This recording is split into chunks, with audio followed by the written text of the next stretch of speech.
À Convivium, et spécifiquement lors de l'année de la formation des coachs professionnels, on aborde la spiritualité.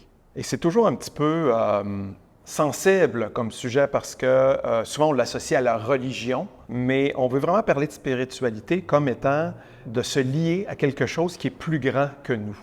Et on intègre ça dans la méthode de coaching et même dans notre façon d'être.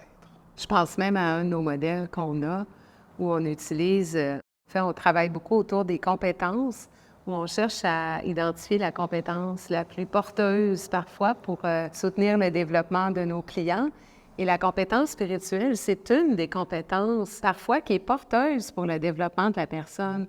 Est-ce qu'on est capable de s'appuyer sur une confiance plus large, quelque chose de plus large qui est à notre service, qui est à notre soutien dans ce monde? Moi, je pense qu'on pourrait dire que Convivium, en fait, c'est une école au fondement spirituel, que ce soit la présence attentive, même la présence attentive a des fondements spirituels qui est au cœur de notre approche de développer de la qualité de présence. Dans une époque où il y a quelque chose où on parle de croissance et de réussite et de performance, on est beaucoup dans cette époque-là, d'amener de la spiritualité dans le coaching, ça amène toute une dimension où on veut vraiment se relaxer dans cette confiance-là que tu as nommée, mais aussi toutes les possibilités qui s'ouvrent en nous quand on arrête d'être crispé par la peur de « il faut-tu que je réussisse? » Et c'est là qu'on parle souvent de la performativité versus la présence qui est dans l'accueil de ce qui est là,